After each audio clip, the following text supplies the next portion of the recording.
घोर अंधेरा। जगन्नाथ मंदिर में सिर्फ कुछ दिनों की टिमटिमाती रोशनी गर्भगृह के पसरी हुई खामोशी को तोड़ रही है। मुख्य पुजारी परंपरा के अनुसार भगवान जगन्नाथ की मूर्ति को जगाने और स्नान करने के लिए प्रवेश करते हैं। दिए की रोशनी में भगवान का मुस्कुराता चेहरा चमकता है। राजेंद्र जी की आंखें रोज की तरह श्रद्धा से झुक जाती है, लेकिन आज कुछ अलग है। उनकी नजर भगवान के होठों के कोने पर अटक जाती है। वहां कुछ पीला सा लगा है, दाल और चावल का एक दाना। ये क्या है? वे करीब जाकर देखते हैं। ये खिचड़ी का दाना है।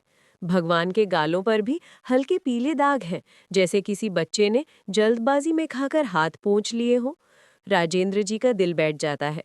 मंदिर में खिचड़ी का भोग तो शाम को लगता है, सुबह तो बिल्कुल नहीं। और गर्भगृह में उनके अलावा किसी को आने की इजाजत नहीं। ये अपवित्रता है या कोई चमत्कार? भक्ति जब सारे नियम तोड़ देती है तो भगवान भी अपने नियम तोड़ देते हैं। ये कहानी किसी भक्त की नहीं, बल्कि उस माँ की है जिसके लिए भगवान ने सिंहासन छोड़ दिया। जरा सोचिए, भगवान के होठों तक खिचड़ी कैसे पहुंची? कौन था वो जो जगन्नाथ के द्वारों के पार पहुंच गया? राजा गजपति, एक न्यायप्रिय और धर्मनिष्ठ शासक, अपने मंत्रियों के साथ राज्य के मामलों पर चर्चा कर रहे हैं। तभी घबराए हुए राजेंद्र पुजारी वहां पहुंचते हैं। आचार्य राजेंद्र, आप इस समय यहाँ? सब कुछ हल तो है महाराज। अनर्थ भी कह सकते हो और चमत्कार भी। समझ नहीं आ रहा। राजा खड़े हो जाते हैं। दरबार में सन्नाटा छा जाता है। स्पष्ट कहिए आचार्य, क्या हुआ है? महाराज, आज भोर में जब मैं गर्भगृह में गया तो मैंने प्रभु जगन्नाथ के श्रीमुख पर खिचड़ी के कण देखे। पूरे दरबार में कानाफूसी शुरू हो जाती है। खिचड़ी? सुबह सुबह? ये असंभव है। क्या आपने स्वयं देखा? कोई भ्रम तो नहीं? महाराज, अपनी इन आंखों से देखा है, जैसे किसी ने प्रभु को भोग लगाया हो और उन्होंने उसे स्वीकार भी किया हो। पर सवाल ये है, कौन और कैसे? मंदिर के सारे द्वार बंद थे। राजा गजपति के आंखों में चिंता के साथ साथ एक अजीब सी जिज्ञासा तैर जाती है। ये कोई साधारण घटना नहीं है। या तो ये मंदिर की सुरक्षा में बहुत बड़ी चूक है, या फिर प्रभु की कोई लीला। पता लगाइए। आज रात मंदिर की सुरक्षा दुगनी कर दी जाए, एक परिंदा भी पर न मार पाए। एक छोटी साफ सुथरी झोपड़ी, तुलसी के पौधे के पास मिट्टी के चूल्हे पर एक मिट्टी की हांडी चढ़ी है। कर्माबाई, जिनके चेहरे पर उम्र की झुर्री से ज्यादा ममता और भोलापन है, बाजरे की खिचड़ी बना रही हैं। उनकी हर हरकत में एक लय है, एक प्रेम है। एक साधु ज्ञानानंद वहां से गुजरते हुए रुकते हैं। देवी, तुम ये क्या कर रही हो? कर्माबाई मुस्कुराकर उनकी ओर देखती है। प्रणाम महात्मा, अपने लाला के लिए भोग बना रही हूँ। उसे मेरी खिचड़ी बहुत पसंद है लाला। और तुमने अभी तक स्नान भी नहीं किया। बिना स्नान किए भगवान का भोग, ये तो घोर पाप है। शास्त्र इसके विरुद्ध है। कर्माबाई का चेहरा थोड़ा उतर जाता है। उनकी आंखों में एक बच्चे जैसी उलझन है। पर महात्मा, मेरा लाला सुबह सुबह भूखा होता है। मैं स्नान ध्यान में लगूंगी तो उसे भोग मिलने में देर हो जाएगी। वे बेचैन हो जाता है। मूर्ख स्त्री, भक्ति का अर्थ अनुशासन है। नियम पहले आते हैं, भावना बाद में। भगवान को तुम्हारी मैली खिचड़ी नहीं, शुद्ध मन और तन से दिया गया भोग चाहिए। कल से पहले स्नान, फिर पूजा और तब भोग बनाना, समझी? कर्माबाई चुपचाप सिर झुका लेती है। स्वामी ज्ञानानंद संतुष्टि के भाव से आगे बढ़ जाते हैं। तभी एक 7-8 साल का बालक दौड़ता हुआ आता है। उसकी आंखें नटखट और चेहरे पर एक दिव्य चमक। माँ, माँ कर्मा, भूख लगी है। खिचड़ी बनी? हाँ वरी बच्चे, बस बन गई। बैठ, अभी परोसती हूँ। वह बालक को खिचड़ी परोसती है। बालक बड़े चाव से खाता है। माँ, स्वाद थोड़ा अलग है। तुम्हारी आंखों में चिंता क्यों है? कुछ नहीं बेटा, तू बस पेट भर के खा। कल से थोड़ा इंतजार करना पड़ेगा तुझे। बालक कुछ नहीं कहता, बस एक रहस्यमयी मुस्कान के साथ कर्मा को देखता रहता है। राजा गजपति स्वयं राजेंद्र पुजारी के साथ गर्भगृह में मौजूद हैं। कड़ी सुरक्षा के बावजूद आज भी वही नजारा है। भगवान की मूर्ति पर खिचड़ी के ताजे दाग हैं। ये कैसे हो सकता है? मेरी पूरी सेना, मेरे सबसे भरोसेमंद लोग पहरे पर थे। महाराज, ये किसी इंसान का काम नहीं है। ये स्वयं प्रभु की इच्छा है। हे प्रभु जगन्नाथ, ये क्या लीला है? हमें मार्ग दिखाएं। कौन है वो भाग्यशाली भक्त जिसका भोग आप सारे नियमों को तोड़कर स्वीकार कर रहे हैं? राजा को क्या पता था कि जवाब एक साधारण सी कुटिया ने छिपा था। जवाब छिपा था उसी सवाल में जो सालों पहले राजस्थान के गांव में भी पूछा गया था। देख बेटी कर्मा, हम पुष्कर जा रहे हैं, 4-5 दिन लगेंगे, घर का और ठाकुर जी का ध्यान रखना। कर्मा बोली, आप चिंता मत करो बापू, मैं सब संभाल लूंगी। और हाँ, सबसे जरूरी बात, ठाकुर जी को भोग लगाए बिना तू भी अन्न का दाना मुंह में मत डालना। जी बापू, मैं रोज अपने हाथों से भोग बनाऊंगी। माता पिता चले जाते हैं। कर्मा अगले दिन सुबह उठकर बाजरे की खिचड़ी बनाती है। एक कांसे की थाली में खिचड़ी, ऊपर से ढेर सारा घी और गुड़ डालकर वे उसे भगवान श्री कृष्ण की एक छोटी सी मूर्ति के सामने रखती है। प्रभु, भोग तैयार है, मैं जरा गाय को चारा डालकर आती हूँ, आप खा लेना, भूख लगी होगी आपको। वो काम करके लौटती है, थाली वैसे की वैसी रखी है। अरे, आपने खाया नहीं? क्यों? क्या खिचड़ी अच्छी नहीं बनी या गुड़ कम रह गया? वे थाली में और गुड़ मिलाती है, फिर इंतजार करती है। कुछ नहीं होता। शाम हो जाती है। कर्मा को अब भूख भी लग रही है। उसकी आंखों में आंसू आ जाते हैं। प्रभु, आप ऐसा क्यों कर रहे हैं? आप नहीं खाएंगे तो मैं भी नहीं खाऊंगी, मैं भूखी मर जाऊंगी। बापू ने कहा था आपकी बाद ही खाना है, खा लीजिए ना। उसका भोलापन, उसका हठ और उसके आंसू गर्भगृह में पत्थर की मूर्ति को भी पिघला देते हैं। एक दिव्य प्रकाश फैलता है। मूर्ति से स्वयं भगवान श्री कृष्ण एक बालक के रूप में प्रकट होते हैं। कर्मा उन्हें देखकर डरती नहीं, बस मुस्कुराती है, जैसे उसे पता था कि वे आएंगे।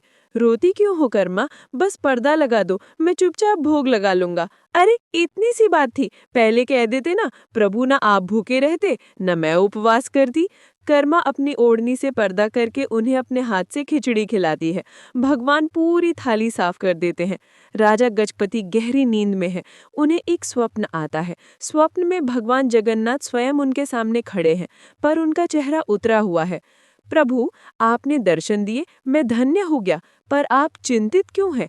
मुझसे कोई भूल हुई? राजा, तुम्हारी व्यवस्था बहुत अच्छी है, पर एक समस्या हो गई है। आज्ञा दें प्रभु। पुरी में एक मेरी माँ रहती है, कर्मा।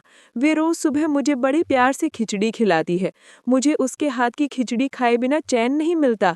राजा हैरान है, पर किसी ज्ञानी ने उसे पूजा पाठ के चक्कर में उलझा दिया है। अब वे स्नान ध्यान करके भोग बनाती है। भूख के मारे मेरा बुरा हाल हो जाता है।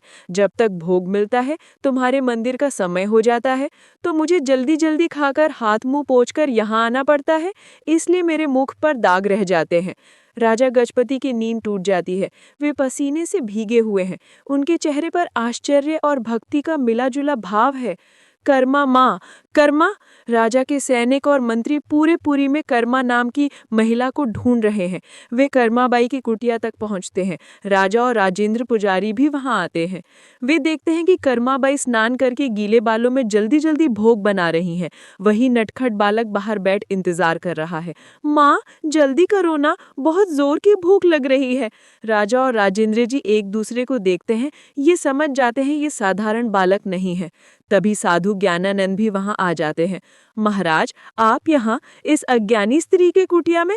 महात्मा, जिसे आप अज्ञानी कह रहे हैं, वे स्वयं भगवान जगन्नाथ की माँ है। आपके थोपे हुए नियमों के कारण भगवान को भूखा रहना पड़ रहा है। ज्ञानानंद का चेहरा शर्म से झुक जाता है। उसे अपनी भूल का एहसास होता है। वे दौड़कर कर्माबाई के पैरों में गिर पड़ता है। मुझे क्षमा कर दो माँ, मैं शास्त्रों का ज्ञान तो पा गया, पर प्रेम का मर्म न समझ सका। आपकी भक्ति ही सच्चा शास्त्र है। आप जैसे पहले करती थी, वैसे ही अपने लाल को भोग लगाएं।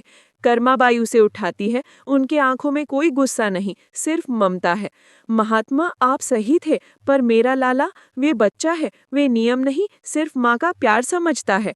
राजा गजपति और राजेंद्र पुजारी हाथ जोड़कर ये सब देख रहे हैं। उनकी आंखें नम हैं। कर्मा के माता पिता तीर्थ से लौटते हैं।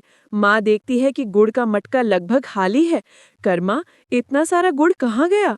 माँ, ठाकुर जी रोज खिचड़ी खाते हैं ना, तो उन्हें गुड़ ज्यादा पसंद है, मैं रोज डाल देती थी। पिता जीवन राम को विश्वास नहीं होता। उन्हें लगता है बेटी झूठ बोल रही है। हमसे झूठ बोलती है तूने ही खाया होगा सब। कर्मा बोली, नहीं बापू, आपको यकीन नहीं तो कल खुद देख लेना। अगले दिन कर्मा फिर खिचड़ी बनाती है। माता पिता छिपकर देखते हैं। कर्मा थाली रखती है, ओढ़नी का पर्दा करती है और प्रार्थना करती है। वे अपने आंखों से देखते हैं कि थाली में से खिचड़ी धीरे धीरे गायब हो रही है। उनकी पैरों तले जमीन खिसक जाती है। वे दौड़कर अपनी बेटी के पैरों में गिर पड़ते हैं। बेटी, हमें माफ कर दे, हम तुझे पहचान न सके, तू तो साक्षात भक्ति का रूप है। समय बीत गया है। कर्माबाई अब बहुत वृद्ध और कमजोर हो गई हैं। वे अपनी चारपाई पर लेटी हैं। उनकी सांसें धीमी चल रही हैं। वही बालक जो अब भी उतना ही बड़ा है, उनका हाथ पकड़कर उनके पास बैठा है। लाला, अब मुझसे उठा नहीं जाता। आज खिचड़ी कैसे बनाऊंगी? तू भूखा रह जाएगा। तुम चिंता मत करो माँ, तुमने मुझे जीवन भर खिलाया। आज मैं तुम्हें अपने साथ ले जाने आया हूँ, जहाँ तुम्हें मेरे लिए कुछ बनाना नहीं पड़ेगा। कर्माबाई मुस्कुराती है और शांति से अपनी आंखें बंद कर लेती हैं। उनकी आत्मा शरीर छोड़ देती है। मंदिर में कोहराम मचा है। भगवान जगन्नाथ की मूर्ति की आंखों से अविरल आंसू की धारा बह रही है। पत्थर की मूर्ति रो रही है। राजा गजपति और राजेंद्र पुजारी भागे भागे आते हैं। वे ये दृश्य देखकर कांप उठते हैं। हे प्रभु, ये क्या हो रहा है? हमसे क्या अपराध हुआ? राजा गजपति समझ जाते हैं। वे हाथ जोड़कर प्रार्थना करते हैं।